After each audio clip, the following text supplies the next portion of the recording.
folks tonight to our Buildings and Grounds meeting for the last meeting of the year, actually. So it's been a journey, and so got Commissioner Sanchez and Buggs are here with us tonight, and I just want to appreciate staff for preparing the materials for tonight's meeting. We're going to go ahead and jump into our agenda. We have 2 items on the agenda for tonight.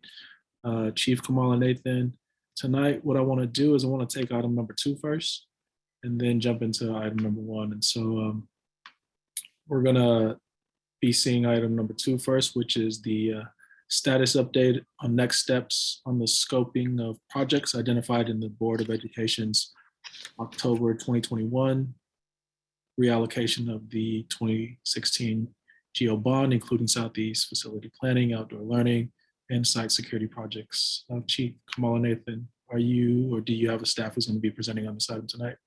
I'll be providing a verbal update to the committee tonight. Great. Commissioners, good evening. Thank you. We will, I think, start off with just, I've gotten a lot of questions since the October board action that reallocated $100 million of the 2016 general obligation bond to a variety of projects, including BVHM, Southeast facility planning, site security, and outdoor schoolyards. I wanted to just very quickly provide a verbal update to the committee on the progress for building plans, or I should say more precise plans, around the expenditure of those funds. The next major step here is that we do need to complete the bond sale. And so you may remember concurrently with the decision or the action to reallocate the bond funds, you also took actions authorizing a bond sale. We had hoped to move forward with that in December, but Chief Wallace recommended that it would be best for us to proceed to the market in January, February. And so while we have the bond, the Board of Ed's authorization to spend these funds, we don't have yet cash in the bank, so to speak, to actually hire consultant teams and begin design on projects, for example. So that is our next big milestone. Notwithstanding that, we are moving forward in organizing and assigning our own staff to various projects, beginning to identify consultant teams that could help us with this work. And what I wanted to just outline for the committee was just high-level steps of what I think will happen next for these different allocations. For Southeast facility planning, we have hired an architecture firm, WRNS, to begin working with us. They have started and actually are almost complete with what I would call an opportunities and constraints map in the Southeast that at a high level looks at our facilities and identifies what the strengths and weaknesses of those properties are and the existing uses as well as potential uses. We also hope to, over the second week of January, start our capital condition assessment and have asked our consultants VFA to start first with elementary schools in the Southeast, as well as BVHM as the first schools to analyze. With that data in hand, that's going to provide us with a very strong foundation for first working with our instructional colleagues around the Southeast facilities. And then with the hope that around March, early April, we can begin to then take scenarios that we have workshopped with our instructional colleagues out to a broader audience, whether that be principals or the public for feedback. So look forward to that. I'm very excited about that project. And within that, again, we're going to look at not only what schools need to be renovated and in which sequence we should pursue those renovations, but also look at our non-instructional facilities. So that includes 834 Tolan, Leola Havard, and John McLaren. While we may not deliver full sets of drawings and projects for each of those, I think this is an important opportunity to, again, to begin to think about what are the right uses for the next 5 to 10 years? And then what are the long-term uses that are likely for that site, particularly in the context of potential changes to student assignment policy. For Buena Vista Horace Mann, we have assigned a project manager who we hope in early January to convene with the community and with the site leaders to talk about how we're going to launch our design process. Very excited about that.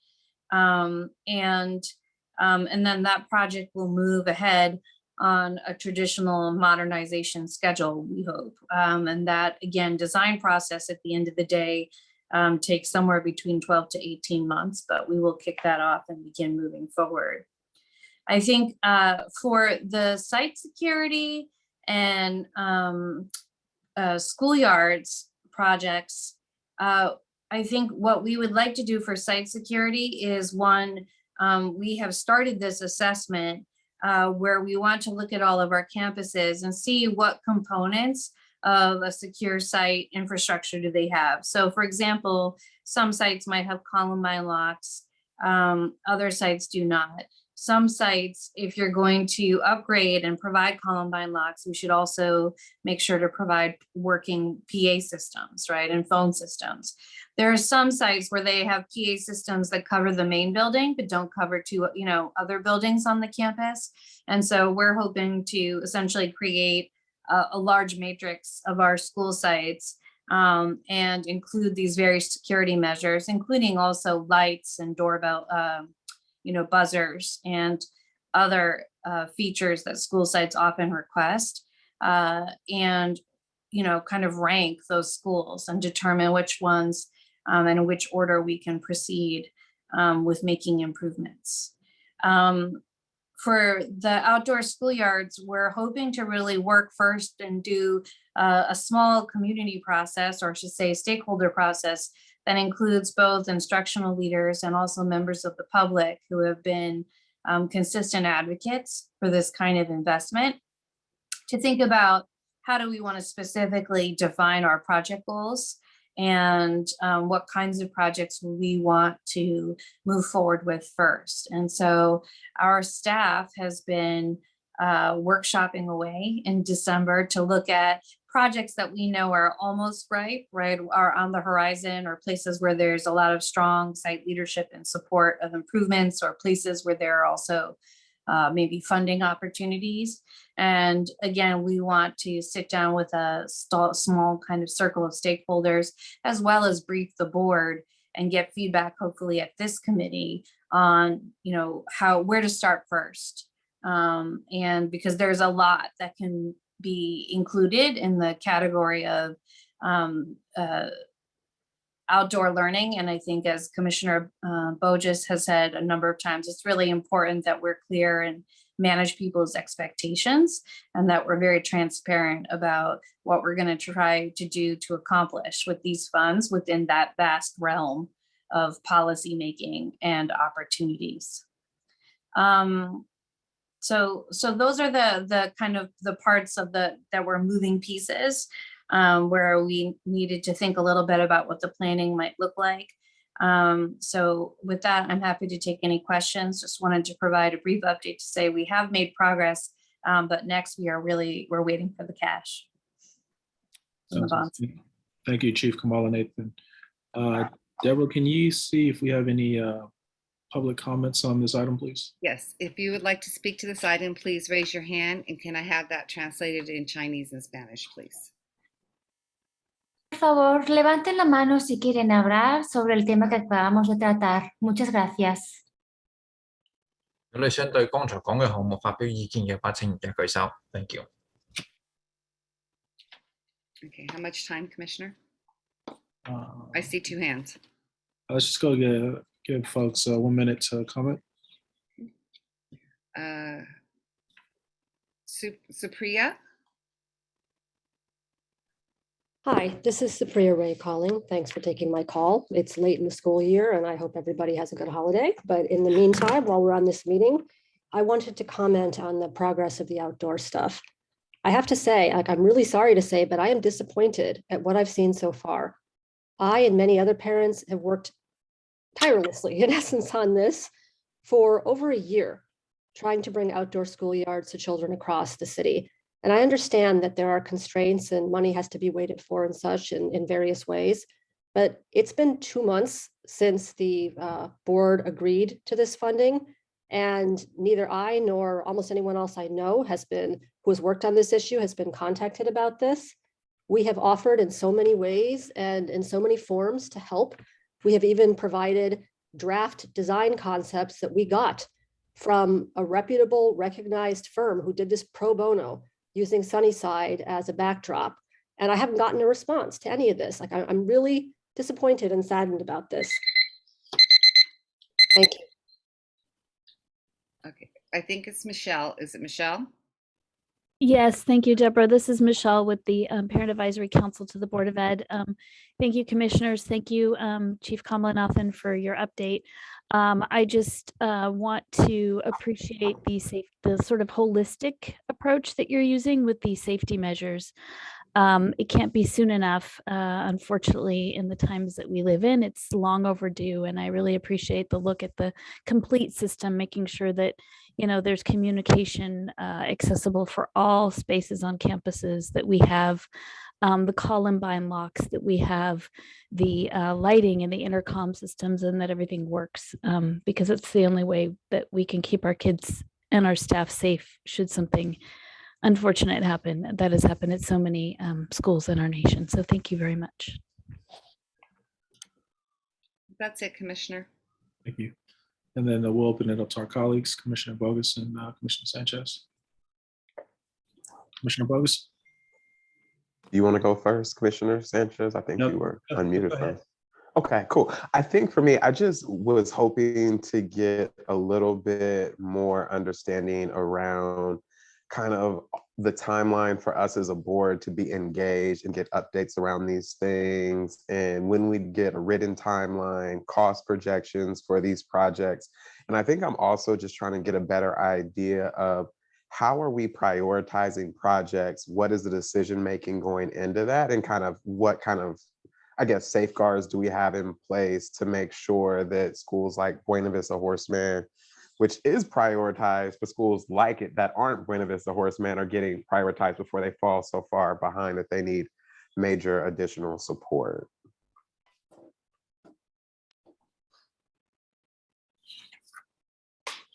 Thank you, Commissioner. I think the comment is well received. And if the bond sale, I think, had occurred on the original schedule, we might be a little further along, but we do really, again, the bond program really runs on money. There's not any other magic, I think, secret there. So, but with respect to how the board will engage, I do expect, again, as we develop staff proposals for the allocation of each of these funds, to bring them to the Buildings and Grounds Committee for feedback.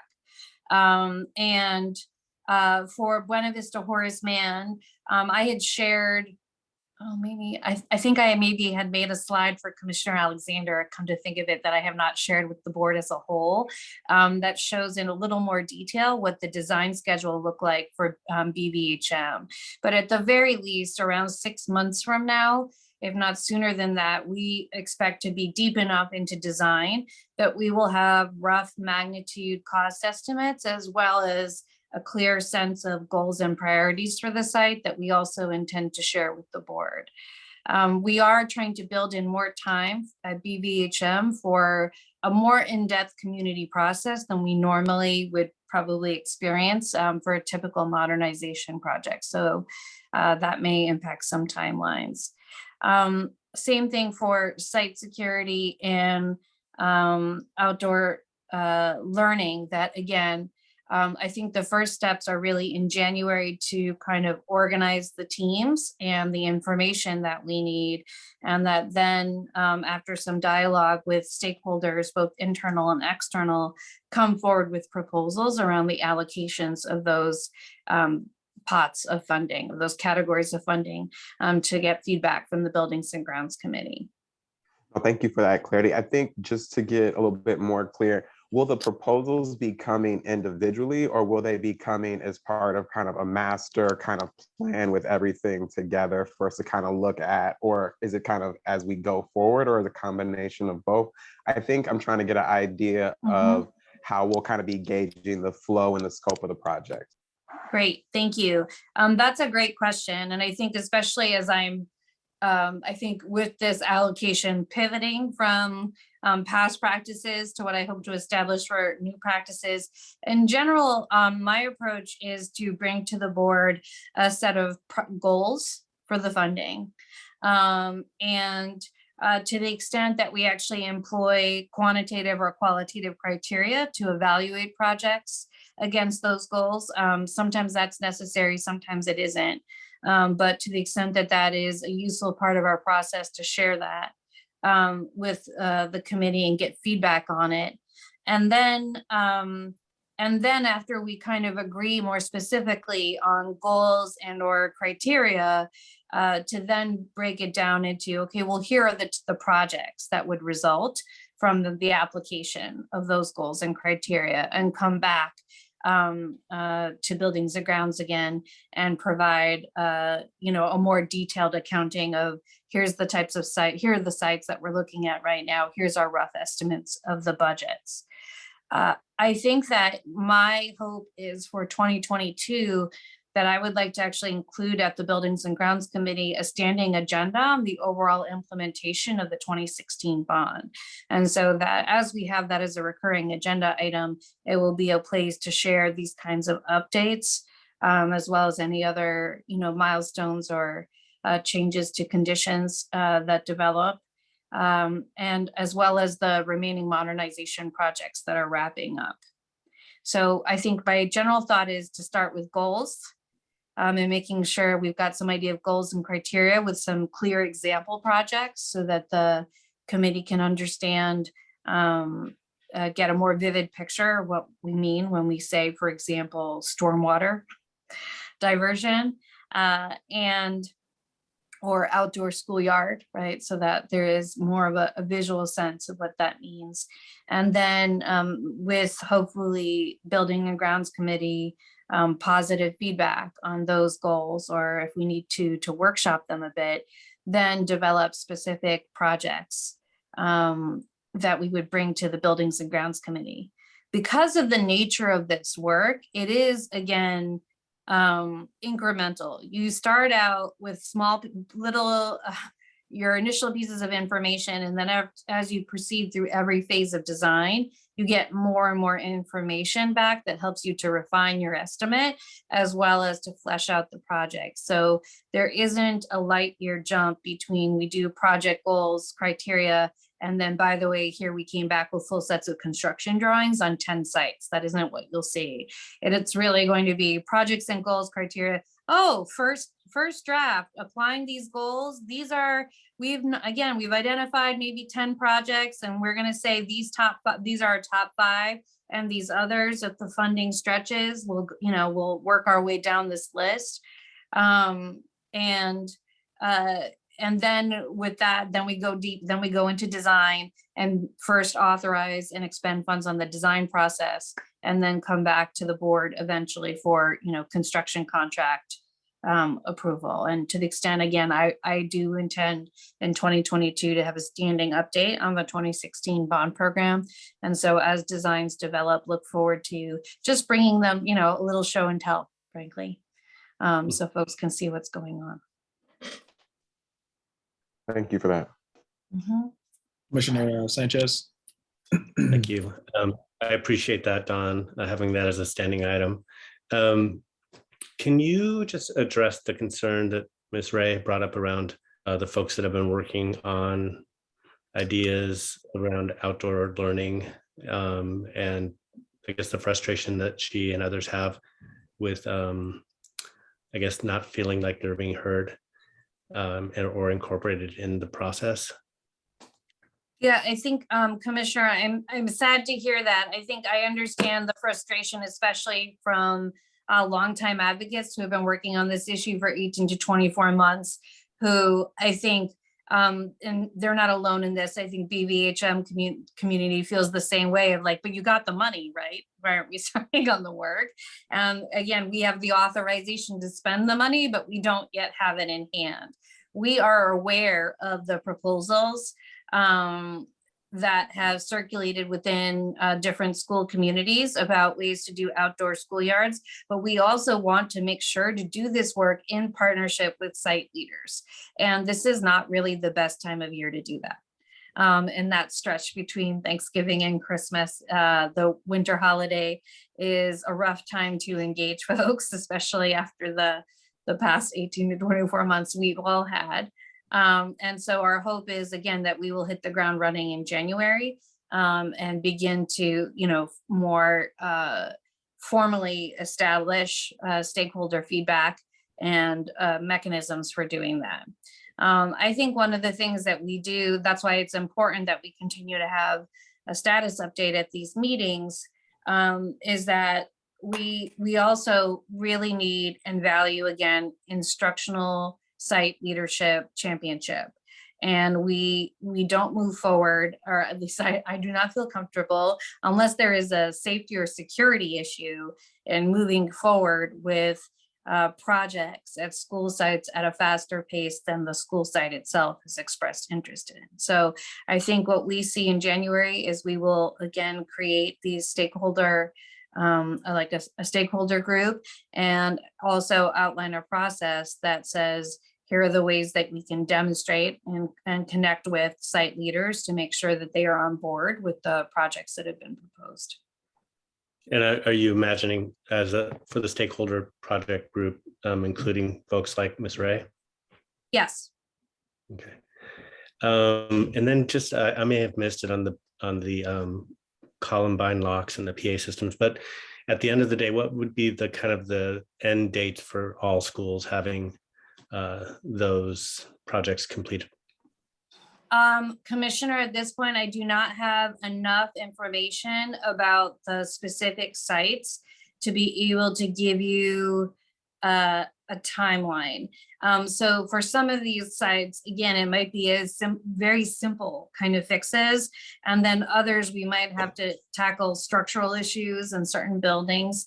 Or structural is probably too strong a word, but a really substantive renovation that you will notice and feel and have to, sequence that out to do it during the summer. And so with all of those variables, I'm not entirely clear. We had thought a very conservative schedule, said, 3 to 5 years. That's going at a very kind of just steady, modest clip.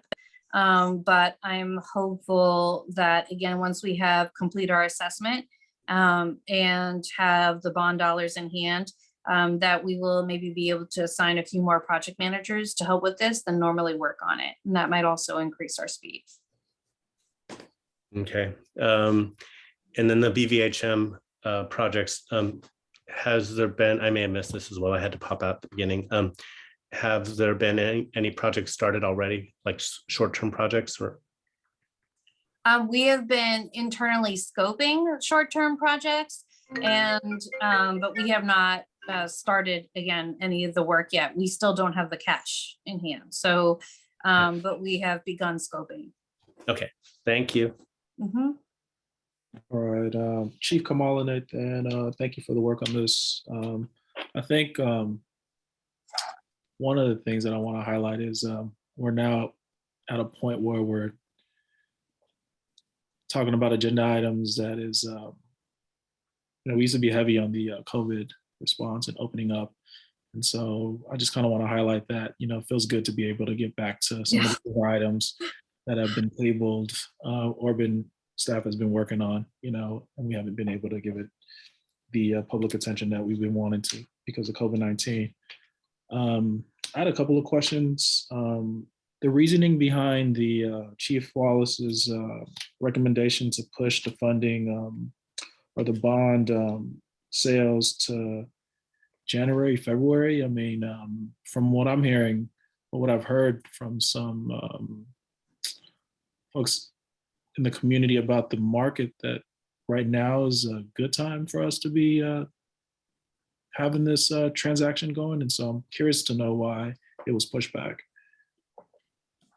Commissioner, I'm happy to get a more detailed explanation from Chief Wallace. Our division of responsibilities is that she manages the way the money comes in and I manage the way we spend it when it comes to the bond sales. And so I largely defer to her judgment and the judgment of her team, but I'm happy to get more information from them on that timing. And I'm sure Deputy Superintendent Myung can speak to that topic as well. Okay. That'll be a good update. And, it just seems like,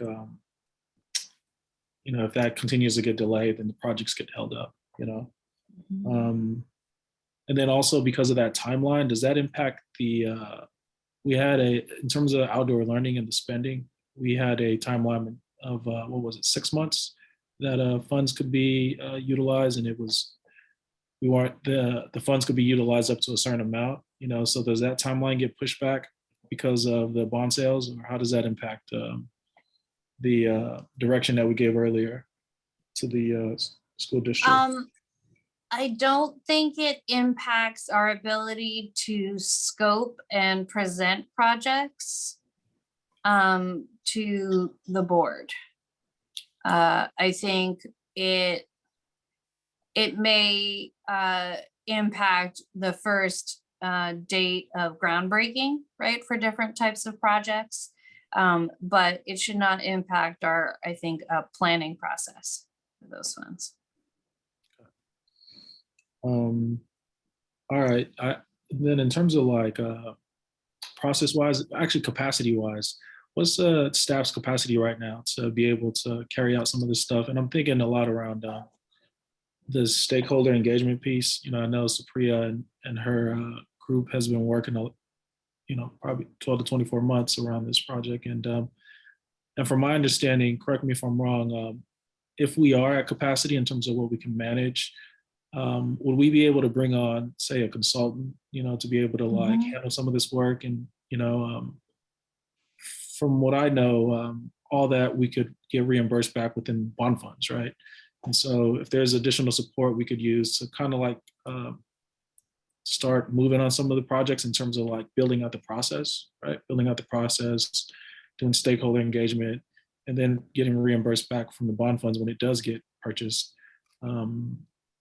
Is that something that we could walk into?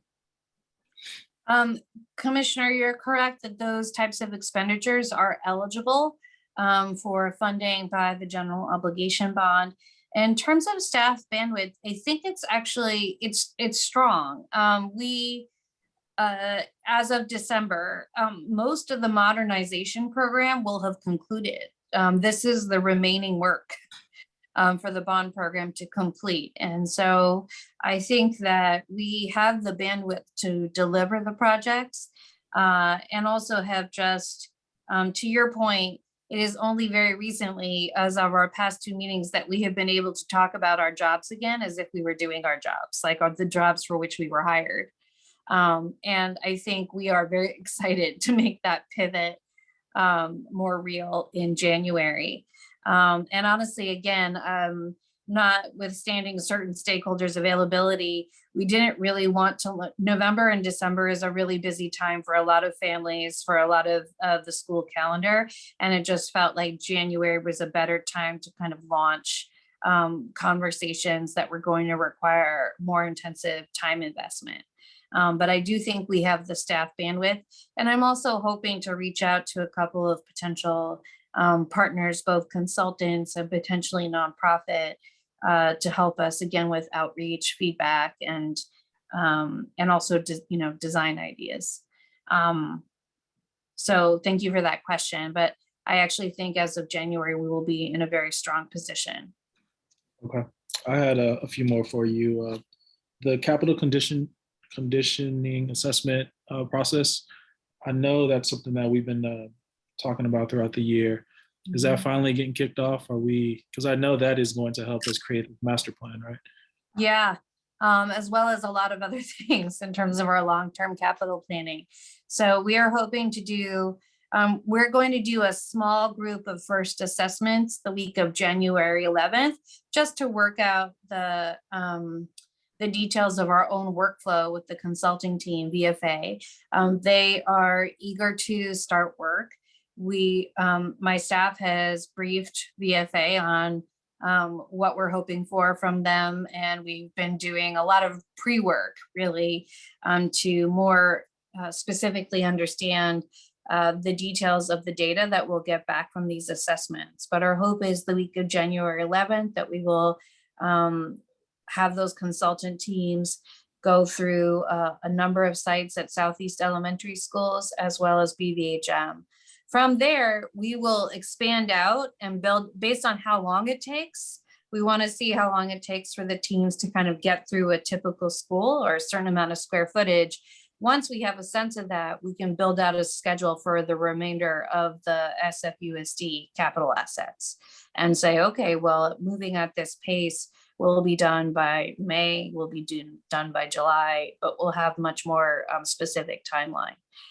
Which we will share with this body. I was actually hoping for the January Buildings and Grounds Committee we can talk about this in agenda setting, but to do just a very specific agenda item on what is a capital plan and talk in more detail about the types of data we'll be collecting and how we intend to share that with the community and public, as well as, again, internal stakeholders.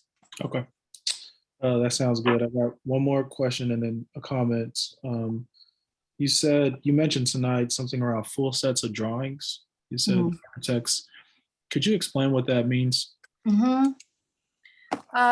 So when you design a project, we often talk about being certain percentages of the way through the design process, with the end of that process being 100% construction drawing set.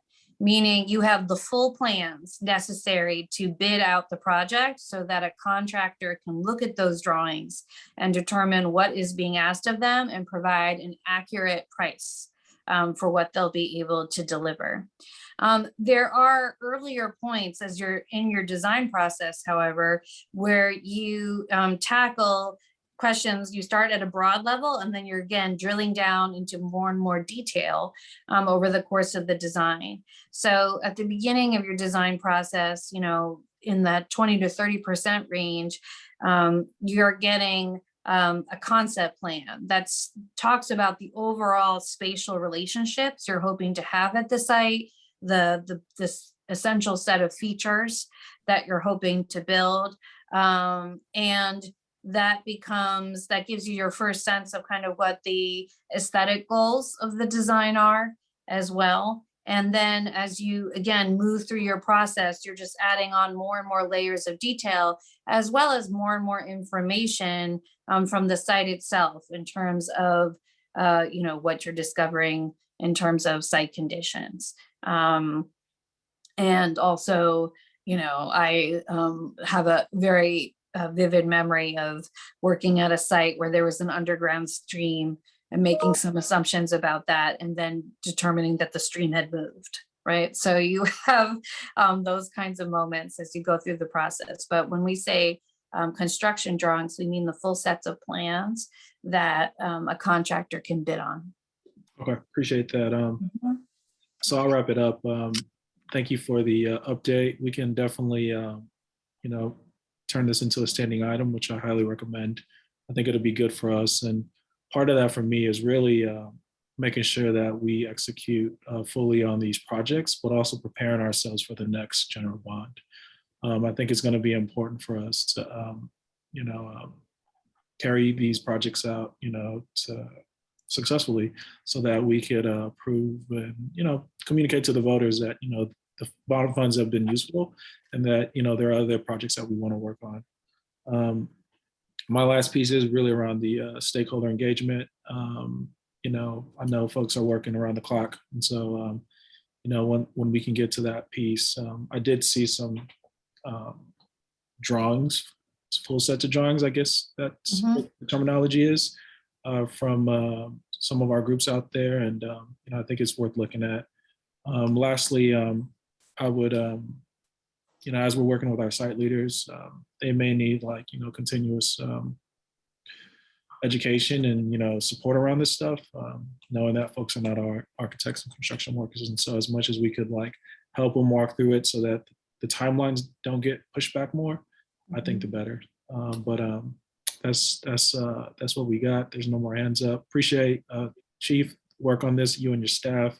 Looking forward to the next update. Thank you for public members who came out to comment on this item. We're going to move into our final agenda item for the night, which is item number 1, status update on the delivery and implementation of the mission-based school project, including proposed timeline for and discussion of CEQA, CEQA, land transfer, and award of design build contract. Chief Kamala Nathan, do you have staff or a report on this item? Commissioner, I do. I'm joined tonight by Carissa E. Finley. Project manager Sarah Price is on vacation. Tonight, we wanted to, we briefed Buildings and Grounds Committee. We kind of did a refresh. It had been a while for many folks. It was easy to lose touch with the progress of this project, I think, given the constant demands of the pandemic. But nonetheless, in large part due to leadership of our project management team, we have made very steady progress on moving forward with the development of the mission-based school. So with that refresh in November, today we wanted to just begin to orient Buildings and Grounds Committee members at the very least to the next set of decisions and milestones which are on the horizon for this important project. And after a long and kind of steady process, we're actually at the point now where we've got quite a bit that can occur between January and March with the Board of Ed, and a number of milestones, which, because this is a brand new school and we don't do this often, it's worth doing a refresher on what some of these next steps are. We actually did complete, I believe, all of these steps when we also constructed the new Willie Brown School. I should say, with the exception of a land transfer. Maybe not. I'll let someone else correct me on that. So let's check if we go to the next slide, please.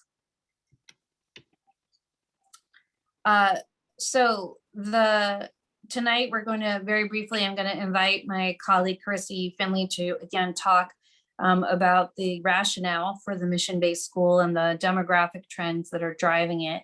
And then we're going to just talk through each of the 5 Board of Education actions that need to be taken between, not all of them the same meeting, but it's going to move pretty quickly, we hope, between January and March to move through these 5 decision points.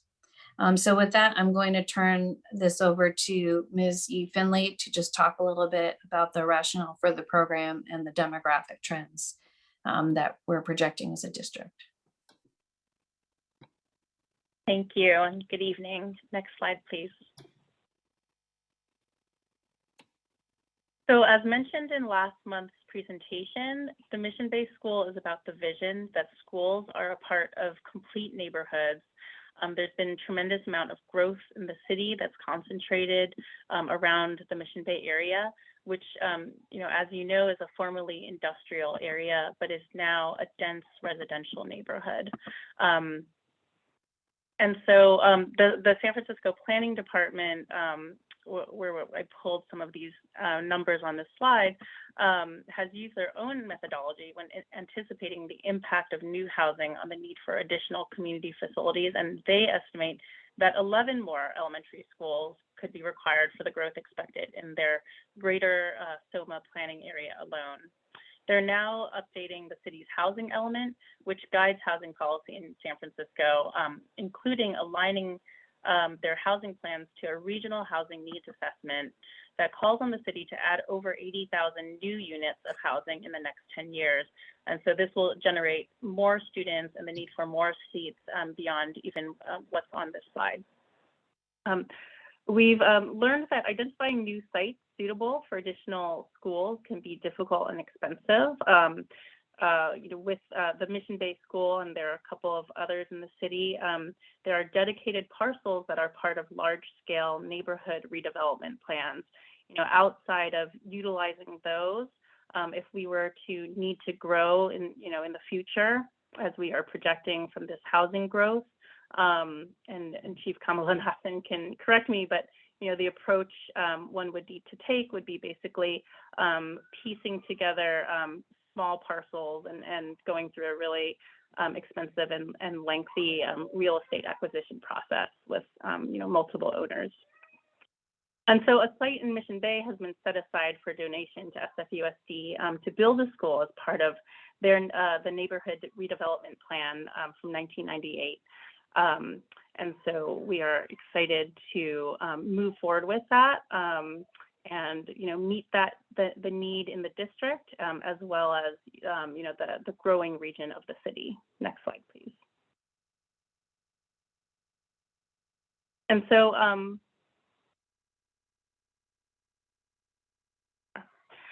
while housing growth has been concentrated in the eastern part of the city, SFUSD has not yet built any additional elementary grade capacity to serve this growth. I'm sure many of you are familiar with this red-green map, but the map shows our current elementary school attendance areas, where the green shows that the attendance area school from our current system has more capacity or seats than the students who live within those boundaries. And the pink and red show where there is a capacity deficit, and white shows where school capacity is close to the number of students residing in that area. So this doesn't show current school enrollment patterns, but it shows where our students live. And then the blue squares here show where future student growth is expected due to new housing. And so if students only attended elementary schools in the attendance area where they live, the fact that there are so many red and pink areas next to each other, particularly extending south of Market Street, will make it really difficult for us to solve for this capacity deficit unless new schools are added, given that proximity is one of the three values in addition to predictability and diversity in the board's new student assignment policy. The Webster Elementary School attendance area, as it's currently drawn, is where the Mission Bay School site is located, and that would be heavily impacted with a capacity deficit if SFUSD shifts to an assignment model that's more based on geography, which is where we're going. And so I went further into demographic data and projections last month, but we discussed that the majority of our new student growth comes from standalone multifamily affordable housing developments. And so this is true in Mission Bay, as well as other areas of the city where we've seen housing growth and more students. We currently have 300 elementary school students living in Mission Bay, so not even the wider region alone, but the Mission Bay neighborhood specifically. And they represent great racial and linguistic diversity. So I'm happy to answer any follow-up questions, but for now I will hand it back over to Chief Kamala Nathan. Thank you. Great. So next slide, if we could. So again, actually this slide has 4 bullet points, but if you refer back to the earlier slide, there's actually 5 decision points that the Board of Education will need to take, 5 actions prior to being able to move forward with the full project at Mission Bay. And so I'm just going to talk through each one of those actions. And I think the overarching theme I'd like to make here is that the important thing is that we complete our CEQA process prior to the land transfer, or I should say prior to taking title of the property and prior to beginning any the construction of the site. So that's the relationship. That's what's setting up this series of decision points as we need to move forward. Next slide, please.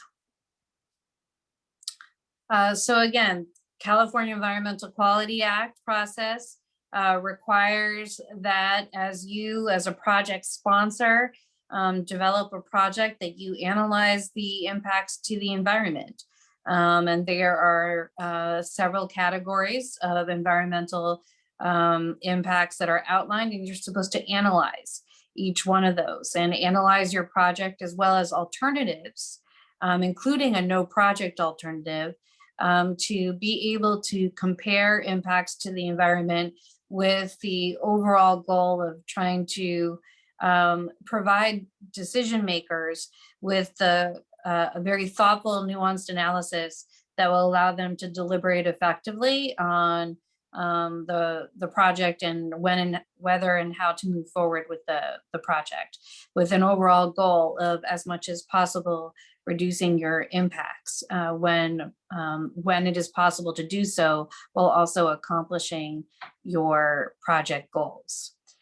In this case, we conducted an initial study, and many areas of impact were either identified as having no impact or as being very easily, I should say, we can sufficiently mitigate them.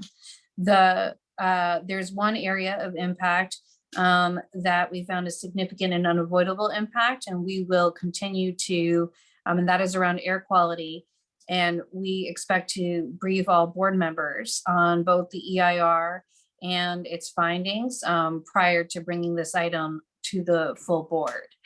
We, excuse me, at this point, the environmental impact report, we completed a draft EIR, we circulated it to the public, we received comments, and have also almost, finalized our final EIR, which includes not only the draft, but also the comments and our response to them. And that will be circulated as well to the board and the public prior to moving this item forward to the agenda.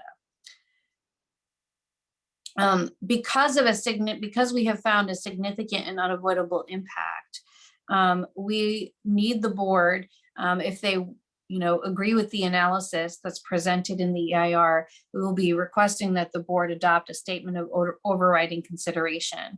And this shows that really that statement says that we cannot effectively achieve the goals of this project while mitigating the impact to a less than significant level. And for that reason, want to proceed with the project. We will develop all of this material for you and for the board again to reflect on in advance of being asked to weigh in on it. I've offered briefings to board members and I've heard back from most of them for early January. And based on feedback from the board, we can then more finely calibrate the timing of this item, but we would like to do it ideally late January, early February. Next slide, please. Actually, you can go to the next slide after this. Another finding that we need to also make as a district is the education code requires a public hearing and an adoption of a resolution basically stating that the site that we have chosen is appropriate for a school. The California Department of Education guidelines define the suitability criteria, and while there is significant overlap with CEQA in terms of themes and topics, there are slightly different standards that are employed. And so because of that, we do need to talk about each of these sets of findings separately and ask the board to make determinations. Next slide, please. Importantly, we also need to hire our design build entity, the DBE contractor. So for Mission Bay, we are pursuing a different method of project delivery than we use for most modernization projects. For most modernization projects, we do design bid award, or should say design bid build. And in that instance, you complete with one architectural firm your full set of drawings, you put it out to bid, and contractors respond. For this project, because of its complexity, we're pursuing a design build delivery mechanism. And in this instance, we have had an architecture firm who has, gotten us over or halfway through the design process. But we now have actually gone through the panel process to select a contractor to work with us who will both complete design and start construction. But again, we will not begin construction, and the NTP is entirely dependent on the completion of a successful CEQA process, or I should say a thorough CEQA process. At this point, we are anticipating a total contract amount of about $90 million for this work. And we did use the same delivery method for Willie Brown Middle School. The advantages of this kind of delivery method are that you involve the construction contractor essentially during the design process with the hope that they will build in both efficiencies of speed when delivering, as well as potentially giving, not just potentially, you hope, will be giving feedback on the design process so that the design is as buildable as possible, right? As quickly as possible. And this is actually part of right now what has allowed us to continue to state that August 2025 is still a reasonable goal in terms of delivering the project. Next slide. Then we have our land transfer and the easement agreement. We have made significant progress in our negotiations with UCSF. And at this point, the ball is in our court. We received an updated red line of our agreement. Our legal team needs to take a final look at it. And again, we cannot take title of this property until we have completed the CEQA process. We have been in negotiations for over 2 years. And while we have also, I think importantly, earlier this year, managed to get agreement between both agencies on an overall kind of statement of intent. And so that was very helpful, and that we have both acknowledged a set of shared goals for this agreement and are now working its way through the legal process. But we are hoping, we do feel like we are close, and again, hoping to be able to bring the land transfer and easement agreement to the board for acceptance in this January to February period. Next slide, please. Lastly, there is the educational specification, oftentimes shortened and referred to as the ed spec. Title V regulations require that the design of a new school be guided by educational specifications adopted by the district's governing board. And this ed spec really outlines what are we trying to do with the design of our buildings to leverage progress on our instructional goals and the types of programs that we are trying to support, encourage, and offer here at the district. So we have a programming document that we completed in 2019 for the mission-based school. And we will use that as the ed spec for the Board of Education's approval. Okay. So that was a lot. This was really meant, again, as much for Buildings and Grounds Committee members as well as the public, to just give a sense of the milestones ahead. We look forward to briefing board members more individually around and being able to respond to questions around each of these or any of these decision-making points. And yeah, also happy to take some beginning questions tonight. All right, thank you. Deborah, can you see if we have any public commenters on this item, please? Like to speak to this item, please raise your hand. And can I have that, I'm sorry, translated into Spanish and Chinese also? Si quieren hacer un comentario sobre el tema del que acabamos de hablar, por favor, levante la mano. Muchas gracias. 如果你想對這個項目發表意見嘅話，請而家舉手。Thank you。Seeing three, Commissioner. All right, thank you. We can go ahead and give each individual a minute to speak. Supriya? Sorry, my hand must have still been raised from before and not been taken down for some reason. Sorry about that. That's okay. Bruce?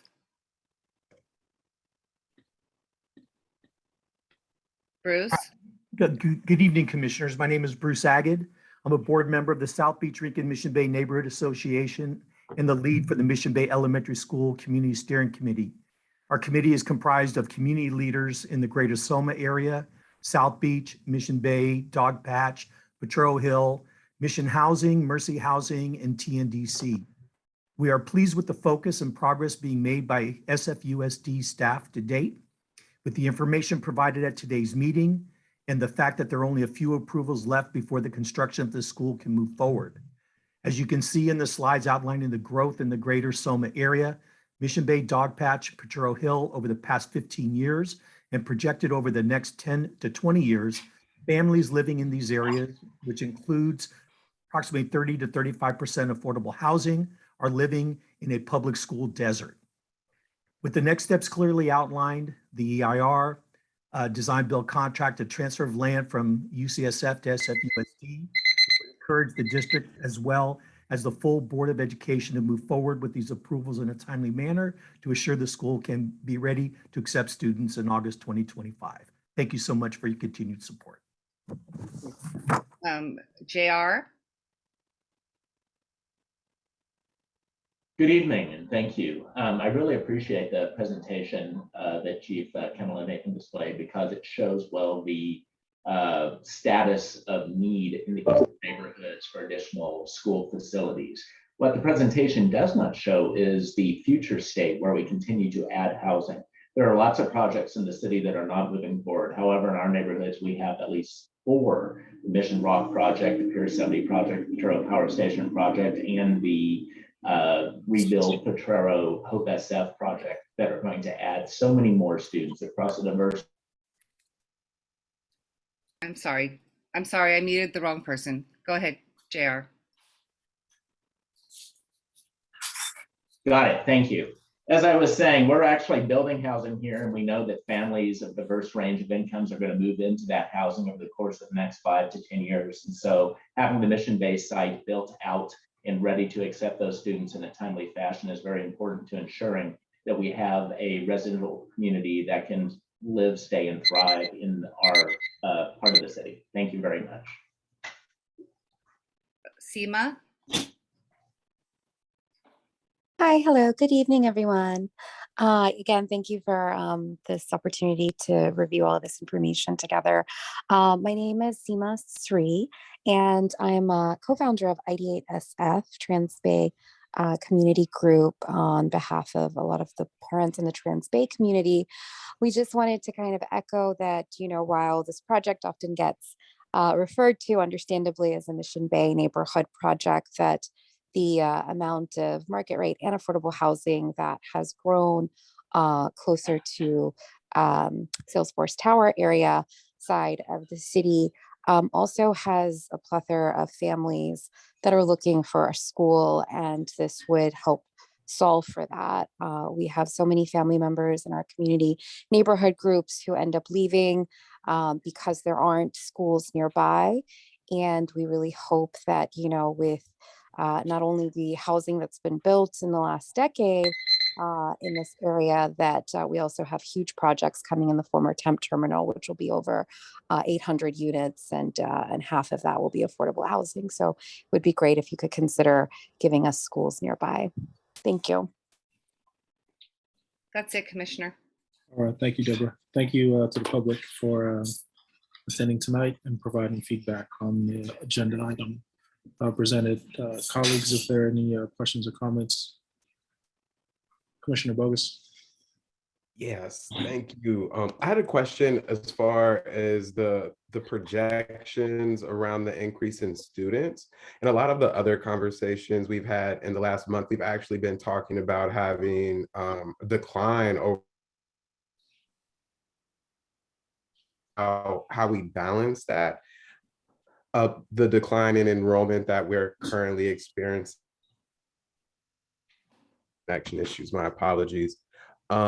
How do we balance, I guess, what you're telling us versus what we were just talking about kind of during the budget process, as well as the fact that we have a lot of small elementary schools in Bayview that are under enrolled right now? And so how do we kind of balance both of those things?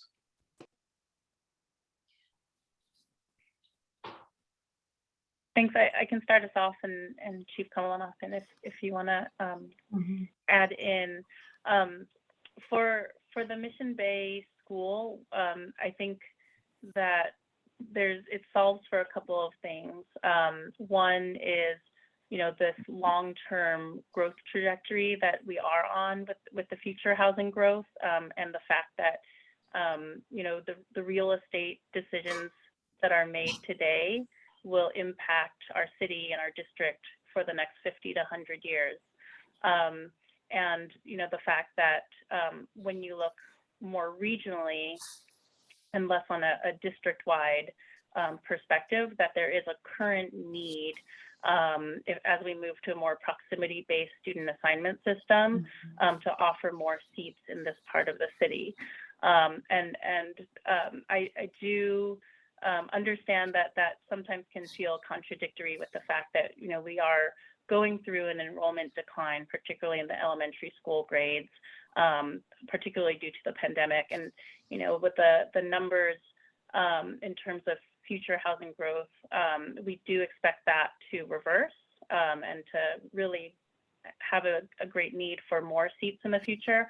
But as we shift our school district to weather this crisis and the budget crisis and the enrollment decline, there's a greater need to think about how are we designing and operating school models and school configurations in terms of like the numbers of students that are financially sustainable. And so the school size, starting with three classrooms of kindergartners moving into 2 classrooms of 4th and 5th graders is the most financially sustainable model. And so that's what we think about as we shift to a more financially viable future. Chief Kamalanasan, do you want to add anything? I would just heartily endorse all the points that you made, and also to put even more of a fine point on it. We are balancing between a short-term crisis and long-term needs. And that even as we look at under-enrolled schools in the Southeast in particular, if there are major shifts to the student assignment policy that result in students attending school closer in geographic proximity to their home address, that under enrollment is going to potentially disappear, if not at the very least rapidly. The under enrollment will decrease, meaning that the enrollment at those sites will increase. Maybe not entirely to 100%, but still you will see significant changes based on the outcome of the student assignment policy.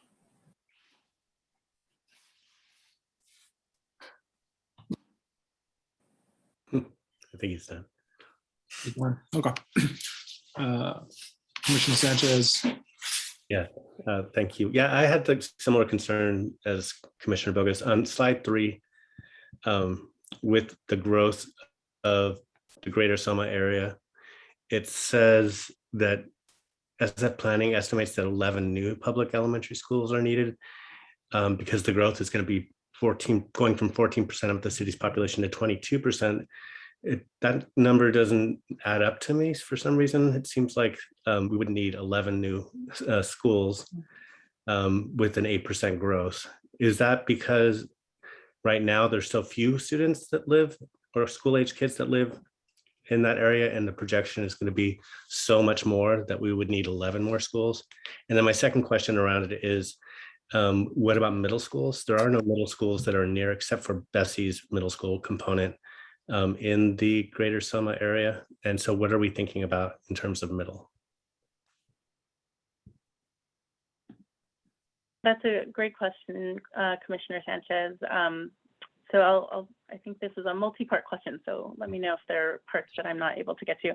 I'll start with the last one. In terms of middle school, the area for our current system, we use middle school feeders, and so those are made out of the building blocks of our elementary school attendance area zones, and those tend to be, of course, larger in size and geography than elementary schools. And so with middle schools and high schools, I think we're able to plan on a larger regional scale as opposed to elementary schools where you really want to think about a closer distance in terms of access and proximity.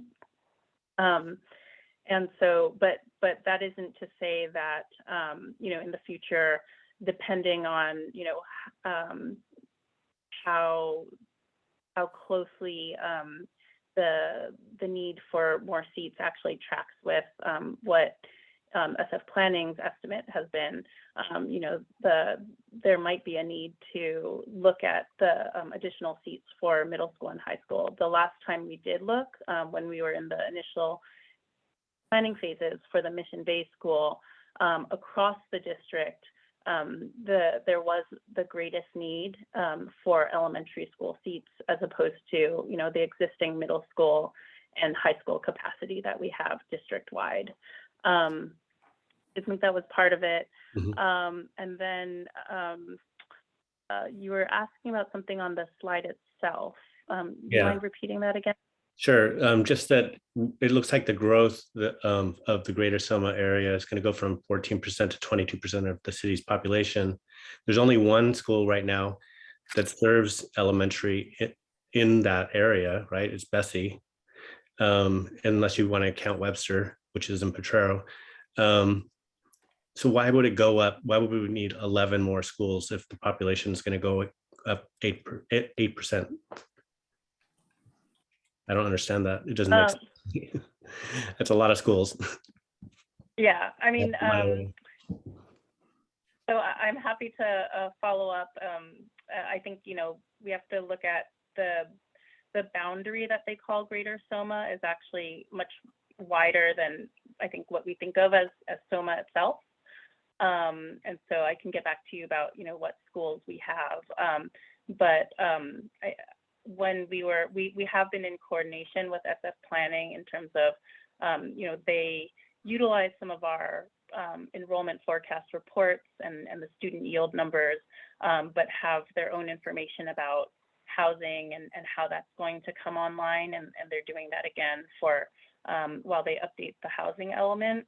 And then at that time, we shared kind of our average school size, and so they kind of like multiplied it, but that's really as they explained to me, the need for 11 is if they're upzoning Greater Soma, if all the available parcels that they're looking at were upzoned to kind of the greatest housing density. So the probability of, SFUSD coming to the same determination about 11 schools, I think, we would need to keep looking at that in planning as their housing data becomes more definite. Okay, thank you.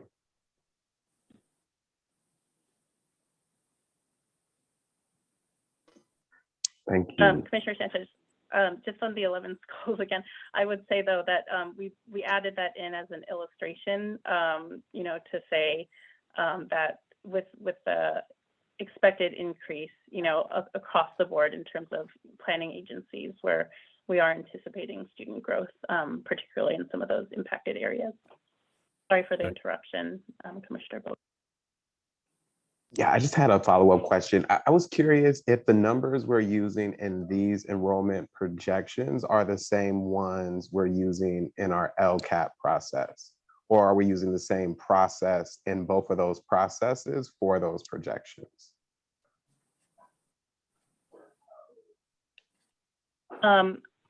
So I would want to follow up to double check, but in terms of the, let's see, the projections that are being used by budget and that were kind of part of the state like FICMAT process, we used something similar, but for the next 5 years, we had to account for the drop in enrollment due to the pandemic and some short-term uncertainty about how soon that will trend back up, because the last enrollment projections that we commissioned were done pre-pandemic. So what we did do was kind of look at current enrollment levels and then advance everybody a grade with kind of some assumptions around the overall trend line. And so I think that at what point we start to go back up and think about more students due to more housing, we're going to have to keep taking a look at that because the pandemic has thrown enrollment for such a loop. No, I really appreciate that. I think for me, I'm just concerned just with the difference of kind of, I guess, our perspectives of enrollment and understanding that there's different timelines, and our short-term timeline looks worse than our long-term timeline, especially with a lot of the housing coming on. But I guess I'm just really interested in kind of diving deeper, because I would hate for us to be in the process of opening a new school in the Mission Bay neighborhood and being forced to have to close a school in another neighborhood because of under enrollment. That's also an elementary school. Understanding we're going to zones and that could potentially shift things around. But so for me, I think like that there's just a little bit of that dynamic that I'm just interested in how we're being cautious and prepared for it. Thank you so much. Thank you. All right. I think for me, I feel like this conversation probably needs to be merged with a more larger perspective in terms of like how does curriculum and how does services work into like this expansion or this increase of enrollment that we're projecting, right? Because obviously this is buildings and grounds and we're going to focus on the facilities and things like that, but I think in the future it would be good for us to have a conversation with the other departments on what this actually looks like on a grand scale for the school district in terms of expansion. I have some very detailed questions that I wanted to ask. I first and foremost am very happy to see the progress on all this. I just remember when we were trying to land the UCSF land transfer, and so things are just kind of picking up and moving forward. So happy to see progress being made, and stakeholders and community folks are still engaged. That's always a good thing. My two things were around, maybe it's one, and I mentioned this last time. I'm curious to know, like, if there is an opportunity for us to insert one, actually, what is the community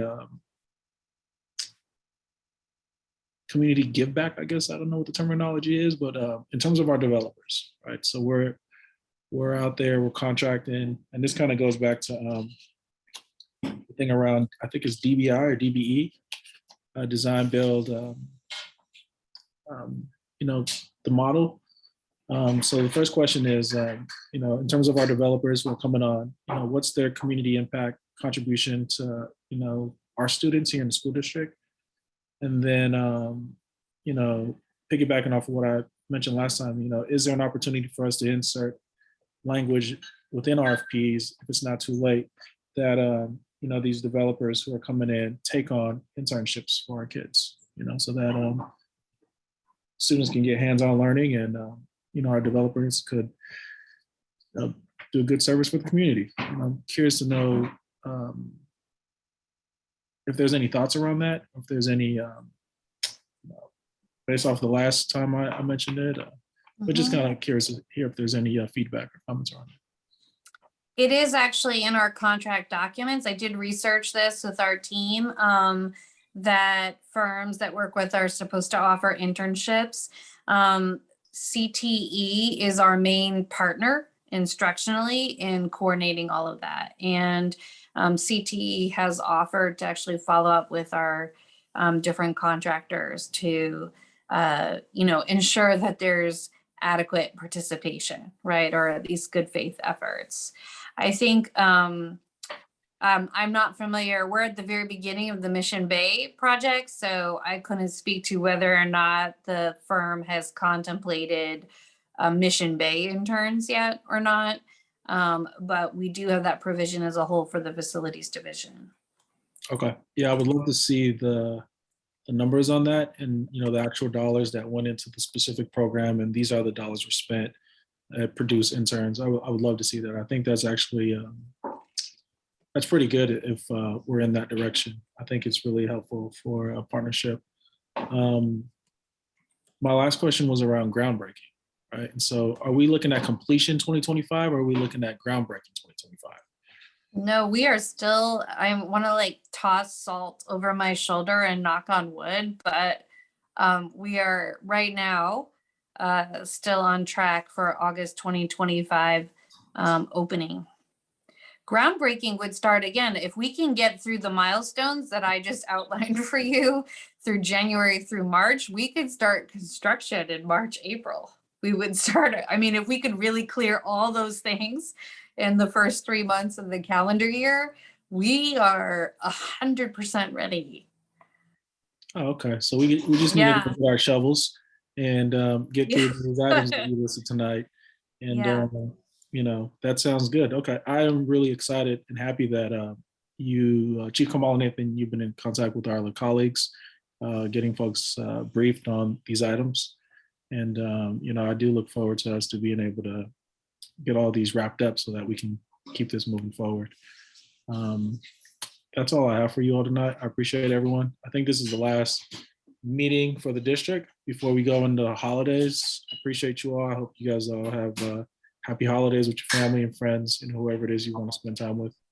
And then we look forward to seeing everyone next year, my colleagues, Mark and Commissioner Bogus. And thank you to staff. Thank you to the public for coming out and supporting us and providing feedback. You all take care. Thank you all. Thank you, commissioners. Have a good break. You too.